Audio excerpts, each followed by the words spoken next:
কৃষ্ণ প্ৰভু সমস্ত আদিদৈত্য হিৰণ্যকশিপুৰৰ বংশত নিকুম্ভ নামৰ এজন বৰ পৰাক্ৰমী অসুৰ আছিল আৰু সেই নিকুম্ভ অসুৰৰে দুজন বৰ ধুনীয়া ল'ৰা আছিল। সেই দুইজন অসুৰৰ যুৱকৰ নাম আছিল, এজনৰ নাম সুন্দ আৰু আনজনৰ নাম উপসুন্দ। এই সুন্দ আৰু উপসুন্দ দুয়োজনৰ মাজত, দুয়ো ভাতৃৰ মাজত ইমান ভাতৃপ্ৰেম আছিল যে সুন্দয়ো উপসুন্দকেৰি ক'তো গমন নকৰে অকলে, আৰু উপসুন্দয়ো সুন্দৰ ককায়েকক এৰি ক'তো নিজা ময়মতীয়ালিভাৱে ক'তো গমন নকৰে। দুয়োজনৰ খোৱা বোৱাৰ সময়তো সুন্দই উপসুন্দক এৰি নাখায়, উপসুন্দই সুন্দক এৰি নাখায়। দুয়োজনে ইজনে সিজনৰ প্ৰতি ইমান মৰম। সুন্দই যদি উপসুন্দৰ মংগল চিন্তা কৰিলে আৰু উপসুন্দই সুন্দৰ মংগল কেনেকৈ হ'ব পাৰে এই কথাটো দিনে ৰাতিয়ে ভাবি থাকে। তে দুয়োজনৰ ইমান মৰম স্নেহৰ মাজেদি দুয়োজন অসুৰৰ সন্তান যুৱক হ'ল, দুয়োজন দিনক দিনে প্ৰবল পৰাক্ৰমী হ'ল। আৰু দুয়োজনে এদিন মনতে ভাবিলে যে আমি যিহেতু অসুৰ আৰু সদায় দেৱতাসকল আমাৰ শত্ৰু, গতিকে দেৱতাসকলক পৰাস্ত কৰি স্বৰ্গৰ অমৰাৱতী সিংহাসন আমি আক্ৰমণ কৰিব লাগে, অমৰাৱতী আমাৰ। এই বুলি দুয়োজন অসুৰে, সুন্দ আৰু উপসুন্দই ব্ৰহ্মাক আৰাধনা কৰিবলৈ ধৰিলে যে বৰদাতা এজন হ'ল শ্ৰেষ্ঠ দেৱতা ব্ৰহ্মা, যিজন ব্ৰহ্মা সৃষ্টিৰ সকলো প্ৰাণীক নিৰ্মাণ কৰোঁতা, স্ৰজন কৰোঁতা। গতিকে এই বিশ্বখনক নিৰ্মাণ কৰা যিজন ব্ৰহ্মা, ব্ৰহ্মাক আমি সন্তোষ কৰিব পাৰিলে আমাৰ মনোমত বৰ ব্ৰহ্মাৰ পৰা আমি লাভ কৰিব পাৰিম। এই বুলি দুয়োজনে বহু বছৰ ধ্যান কৰি আছে, না ব্ৰহ্মা সন্তোষ হোৱা নাই। তে অগ্নিকুণ্ড নিৰ্মাণ কৰি গাৰ মাংস দুয়োজনে কাটি কাটি সেই অগ্নিত আহুতি কৰি ব্ৰহ্মাক দৰ্শনৰ কাৰণে মন্ত্ৰপুত কৰি আছে, নাই ব্ৰহ্মা অহা নাই। নিজৰ শৰীৰৰ সকলো মাংস শেষ হৈ গ'ল, কেৱল অস্থি মাথোন বাচি আছে। সেই অস্থিকেইডালৰ বৃদ্ধ আঙুলি, ভৰিৰ বৃদ্ধ আঙুলিৰ ওপৰত ভৰ দি দুয়োজনে হাত ওপৰলৈ উঠাই কায় মনোবাক্যে ব্ৰহ্মাক ধ্যানত লাগি গ'ল। তেওঁলোকৰ তপত তপিত হৈ স্বৰ্গ মৰ্ত্য পাতাল সমস্ত লোকালোকত তাপৰ সৃষ্টি হ'বলৈ ধৰিলে। গতিকে যাৰ কাৰণে নেকি দেৱতাসকলে অতি মনতে শংকা হৈ ব্ৰহ্মাৰ ওচৰলৈ গ'ল আৰু ব্ৰহ্মাক গৈ গোটেই কথাটো ক'লেগৈ। তে ব্ৰহ্মাই দেৱতাসকলক শান্তি বিৰাজ কৰিবৰ কাৰণে ব্ৰহ্মাই সুন্দৰ উপসুন্দৰ ওচৰলৈ আহিল, দৰ্শন দিলেহি। তেওঁ সুন্দৰ উপসুন্দৰ স্তুতিপূৰ্বক জনালে, পিতা, আমাৰ ভক্তিপূৰ্ণ সেৱা আপুনি গ্ৰহণ কৰক। তে ব্ৰহ্মাই ক'লে, বোপাহঁত, তোমালোকে কৰা তপত মই অতিকে সন্তোষ। তোমালোকে কি বৰ লাগে কোৱা, যি বৰ বিচৰা মই তাকে দিম। তে সুন্দৰ উপসুন্দৰে ক'লে, প্ৰভু, আপুনি যদি আমাক দিব বিচাৰিছে, আমাক অমৰত্ব বৰ দিয়ক। ব্ৰহ্মাই ক'লে, বোপাহঁত, মইতো অমৰত্ব বৰ কাকো দিব নোৱাৰোঁ, কাৰণ অমৰত্ব বৰ দিয়াৰ অধিকাৰ মোৰ হাতত নাই। ইয়াৰ বাহিৰে তোমালোকে যি বৰ বিচৰা মই তাকে দিম। তেতিয়া দুয়োজন অসুৰৰ সন্তানে ক'লে, প্ৰভু, আপুনি যদি অমৰত্ব বৰ দিব নোৱাৰে, এনে এটি বৰ দিয়ক যাতে এই সংসাৰত কাৰো হাতত আমাৰ মৃত্যু নহয়। যদি মৃত্যু হ'ব লগা হয়, আমাৰ দুজনৰ ভিতৰত এজনৰ লগত আনজনৰ, সিজনৰ লগত ইজনৰ, আমাৰ দুজনৰ ভিতৰতহে মৃত্যু হয়তো হ'ব লগা হ'লে হ'ব, নহ'লে যাতে আমাৰ কাৰোৰ লগত মৃত্যু নহয়। তে ব্ৰহ্মাই অতি সন্তোষ মনে ক'লে, তথাস্তু, আৰু ব্ৰহ্মা স্বস্থানে গমন কৰিলে। সুন্দৰ উপসুন্দৰে ভাবিলে আমাকতো অমৰত্ব বৰ দিয়া চিনাই হ'ল। এই সংসাৰত আৰু আমাক কোনেও পৰাস্ত কৰিব নোৱাৰে। আমাৰ পৰাস্ত যদি হ'ব লগা আছে আমাৰ দুজনৰ ভিতৰত, আৰে আমাৰ দুজনটো ইমান মিলা প্ৰীতিত আছোঁ, তে আমিতো কাজিয়া আমাৰ নহয়েই কোনোদিন, তেতিয়াহ'লে আমাৰ মৃত্যু কেনেকৈ হ'ব? মৃত্যুটো আমাৰ হ'ব নোৱাৰে। তে আমাৰ দুজনৰ ভিতৰত মৃত্যু এজনৰ আনজনৰ হাতত, সিজনৰ ইজনৰ হাতত, আৰে কেনেকৈ হ'ব? আমি দুইজনে কাজিয়াৰ নামত দাঁতে উঠিয়ে লগা নাই। এতিয়া ইমান মিলা প্ৰীতি আছোঁ, আমাৰ কাজিয়া যিহেতু নহয়েই, গতিকে আমাৰ মৃত্যু নহয় কেতিয়াও। কাৰণ বাকী সংসাৰৰ কোনো প্ৰাণীয়ে কাৰো হাতত আমাৰ মৃত্যু নহ'ব বুলি মানে সৃষ্টিকৰ্তা ব্ৰহ্মাই আমাক দি থৈ গৈছে বৰ। এই বুলি আনন্দত উন্মত্ত হৈ থুন্দু আৰু উপসুন্দই স্বৰ্গ আক্ৰমণৰ অভিযান আৰম্ভ কৰিলে। বাৰ্তা শুনি দেৱৰাজ ইন্দ্ৰই ৩৩ কোটি দেৱতা সহিত স্বৰ্গৰাজ্য এৰি দিশে দীপান্তৰে পৰ্বতে পাহাৰে হাবিয়ে জংঘলে জীৱন কটাব লগা হ'ল স্বৰ্গৰ অমৰাৱতী ৰাজ সিংহাসন বৰ্জন কৰি। তে বহুদিনৰ মূৰত দেৱৰাজ ইন্দ্ৰই দেৱগণৰ সহিতে ব্ৰহ্মাৰ ওচৰ পালেগৈ। পিতা, আপুনি যদি সুন্দৰ আৰু উপসুন্দৰ নিৰ্যানৰ যদি কিবা এটা উপায় নকৰে, তেতিয়াহ'লে আমাৰ কিন্তু অনন্ত কালৰ কাৰণে আমাৰ নিস্তাৰ নাই। ব্ৰহ্মাই ভাবিলে ঠিক আছে। ব্ৰহ্মাই কামদেৱক ক'লে, কামদেৱ মোক এনে এটি কাম কৰি দিব লাগে। বোলে প্ৰভু, বোলে কি কাম? তে সুন্দৰ আৰু উপসুন্দৰক নিধনৰ কাৰণে এগৰাকী মোক কন্যা সৃষ্টি কৰি দিব লাগে। কিন্তু কি কন্যা? স্বৰ্গ মৰ্ত্য পাতাল তিনিও লোকত যিমানবিলাক সুন্দৰী সুন্দৰী ছোৱালী আছে, কন্যা আছে, কোনো সুন্দৰী কন্যাই তিনিও লোকৰ কোনো এগৰাকী সুন্দৰী কন্যাই যিগৰাকী কন্যাৰ লগত কোনো প্ৰকাৰে ফেৰ মাৰিব নোৱাৰে, ৰূপে গুণে। গতিকে তেনেকুৱা এগৰাকী ছোৱালী নিৰ্মাণ কৰিব লাগে। তেতিয়া বিশ্বকৰ্মাই স্বৰ্গৰ যিমানবিলাক সুন্দৰী সুন্দৰী অপেশ্বৰী আছিলে, সকলো অপেশ্বৰীতকৈ সুন্দৰ তত্ত্ব সংগ্ৰহ কৰিলে। পৃথিৱীৰ লোকৰো সুন্দৰীবিলাকতকৈও অতি সুন্দৰ তত্ত্ব সংগ্ৰহ কৰিলে। পাতালৰ নাগ কন্যাসকলৰ যি সৌন্দৰ্য, তেওঁলোকতকৈ অতি সুন্দৰ তত্ত্ব পাতালৰ পৰাও সংগ্ৰহ কৰি তিনিও লোকৰ সুন্দৰী তত্ত্বৰে সৈতে নিৰ্মাণ কৰা এজনী ছোৱালী হৈ গ'ল। সেই ছোৱালীজনী তিনিও লোকৰ সৌন্দৰ্যৰে সৈতে নিৰ্মিত হোৱাৰ কাৰণে ব্ৰহ্মাই ছোৱালীজনীৰ নাম ৰাখিলে তিলোত্তমা, অৰ্থাৎ তিনিও লোকৰ ভিতৰত উত্তম। গতিকে তিলোত্তমাই ব্ৰহ্মাক সেৱা জনালে, পিতা মোক কি কাৰণে সৃজন কৰিলে আৰু মোৰ কাম কি?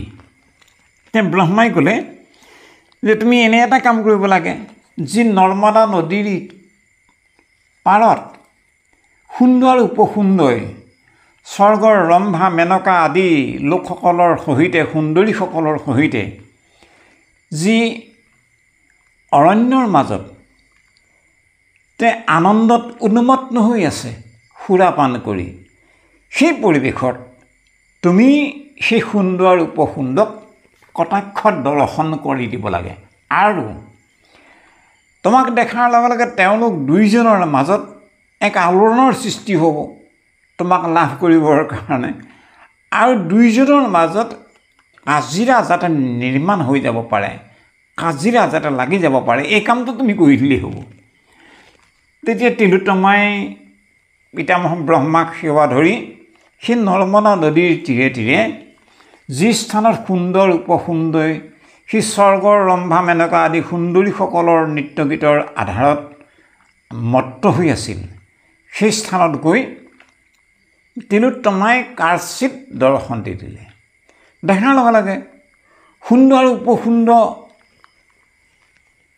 ধ্যায়তো বিষয়ান পুংসঃ, অৰ্থাৎ সেই ৰম্ভা মেনকাৰ নৃত্য গীতৰ আমোদ প্ৰমোদৰ কথাটো বৰ্জন কৰি মানে সেই তিলোত্তমাৰ ফালে ধ্যান কৰিবলৈ ধৰিলে। ধ্যায়তো বিষয়ান পুংসঃ সংগস্তেষু পজায়তে, অৰ্থাৎ সংগ পাবৰ ইচ্ছা হ'ল দুইজনৰ, সুন্দৰ আৰু উপসুন্দৰ। কাৰ সংগ? তিলোত্তমাৰ। দৌৰ মাৰিলে, সুন্দৰে ধৰিলে তিলোত্তমাৰ সোঁ হাতত আৰু উপসুন্দৰে ধৰিলে তিলোত্তমাৰ বাওঁ হাতত। এতিয়া সুন্দৰে কৈছে উপসুন্দৰ, ভাই উপসুন্দৰ, এই তিলোত্তমা মোৰ পত্নী, এওঁ তোমাৰ বৌ, তুমি এওঁ হাত এৰি দিয়া।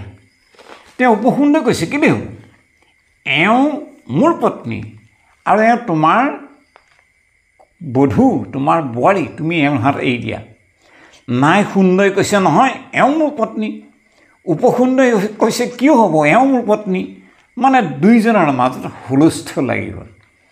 তো এইখিনিতে এটা কথা মন কৰক প্ৰভু সমস্ত, গীতা গ্ৰন্থৰ 2য় অধ্যায় স্থিতপ্ৰজ্ঞ লক্ষণৰ বিশেষ বিৱৰণৰ মধ্যত ভগৱানে কৃষ্ণই অৰ্জুনক এটা কথা ক'লে, কি বুলি ক'লে, ধ্যায়ত বিষয়ান পুংসঃ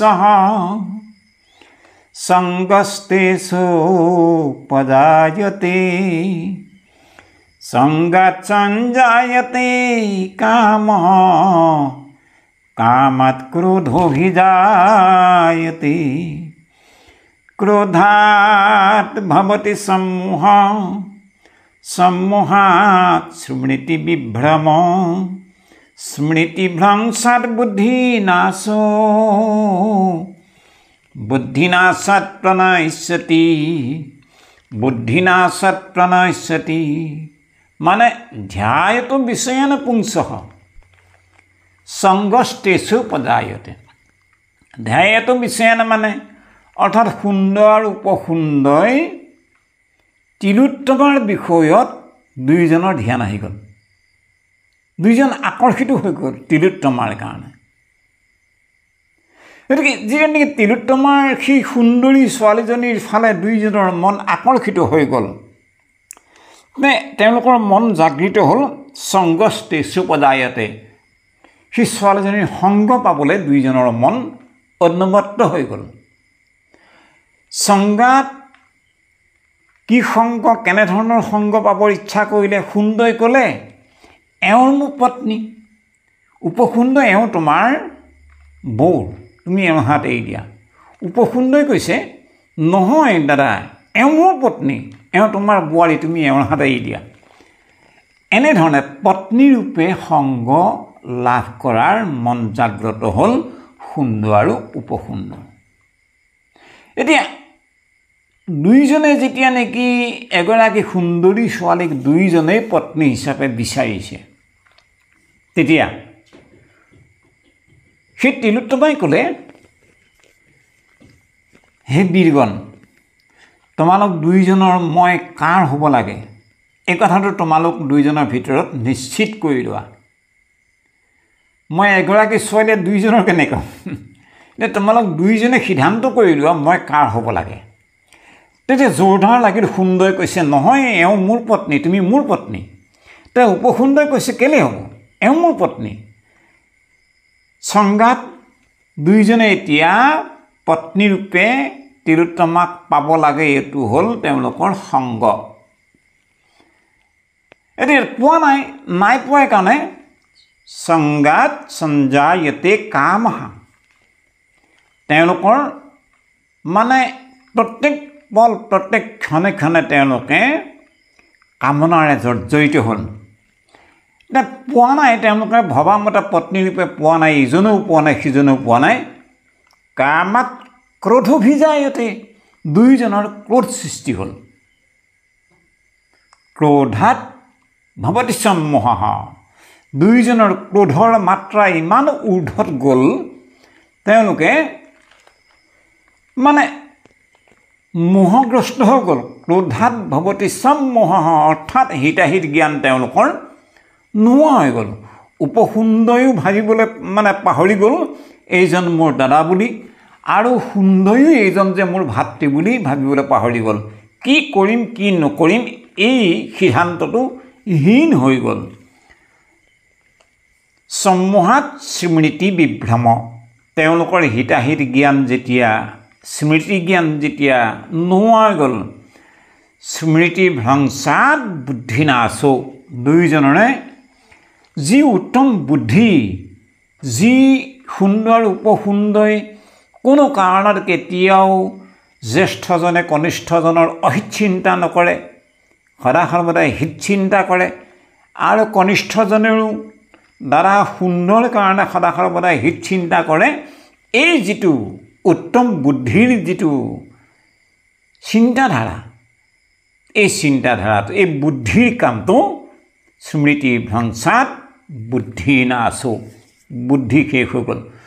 বুদ্ধি যদি শেষ হৈ গ'ল, বুদ্ধি নাশাত প্ৰণশ্যতি, অৰ্থাৎ দুইজনৰ ধ্বংস আৰম্ভ হ'ল। ধ্বংস কেনেকৈ আৰম্ভ হ'ল? যেতিয়া নেকি সুন্দৰে কয় এওঁ মোৰ পত্নী, উপখণ্ড কয় নহয় এওঁ মোৰ পত্নী, দুইজনকে যেতিয়া পত্নী ৰূপে তিলোত্তমাক লাগে, তে দুইজনৰ মাজত যেতিয়া নেকি কোনো নেৰে, আৰে জীৱনত যি দুজন সুন্দৰ উপসুন্দৰ মাজত মনত কোনোদিন কাজিৰাৰ ভাৱ মানে সৃষ্টি হোৱা নাছিল। এগৰাকী ছোৱালীৰ কাৰণে দুইজনৰ তয়াময়া সংগ্ৰাম আৰম্ভ হ'ল। দুইজনে দুটা গদা উঠাই ল'লে, গদা যুদ্ধ আৰম্ভ হ'ল। যুদ্ধত ইজনে সিজনক প্ৰহাৰ, সিজনে সিজনক প্ৰহাৰ। সুন্দৰ উপসুন্দক এনেধৰণে প্ৰহাৰ কৰিছে, উপসুন্দৰ সুন্দক এনেধৰণে প্ৰহাৰ কৰিছে। দুইজনে ইজনে সিজনৰ প্ৰহাৰত, সিজনে সিজনৰ প্ৰহাৰত চিৰদিনৰ কাৰণে এই সুন্দৰ উপসুন্দৰ এই লোকালোকৰ পৰা, তিনিও লোকৰ পৰা চিৰদিনৰ কাৰণে বিদায় ল'ব লগা হ'ল। তে স্বৰ্গত দেৱতাসকলৰ অমৰাৱতীপুৰত পুনৰ শান্তি ঘূৰি আহিবলৈ ধৰিলে। দিয়া সেইকাৰণে আমি সমস্তজন মানুহৰ মনত যেতিয়া যেতিয়া আমাৰ এটা বিশেষ বিষয়ত আমাৰ মন লাগি যায় আৰু সেই বিষয়বিলাকত আমাৰ মনে ভবা মতে যদি হৈ নুঠে, স্বাভাৱিক এটা মানুহৰ ক্ৰোধ সৃষ্টি হয়। ক্ৰোধ যেতিয়া সৃষ্টি হয়, অতি ক্ৰোধৰ মাত্ৰা যেতিয়া অতি ঊৰ্ধত যায়, তেতিয়া মানুহজনৰ স্মৃতি জ্ঞানো লুপ্ত হৈ যায়। স্মৃতি জ্ঞান যেতিয়া নোহোৱা হয়, বুদ্ধি শেষ হৈ যায়। আৰু বুদ্ধি শেষ হ'লে মানুহজনে বোলে খং নামে চাণ্ডাল, অৰ্থাৎ নকৰিব লগা এটা কামো কৰিবলৈ উদ্যত হয়। সেইকাৰণে এই সংসাৰত যিমানবিলাক বোলে অনৰ্থ আছে, এই অনৰ্থবিলাকৰ ভিতৰত 3 প্ৰকাৰ অনৰ্থ হেনো মূল বুলি কৈছে। আমাৰ নামঘোষা গ্ৰন্থত বঢ়াৰপুৰ মাধৱ গুৰুজনাই কি বুলি ক'লে? এইৰাম যতেক অনৰ্থ আছে সংসাৰত, তাতে 3 বিধ সাৰ,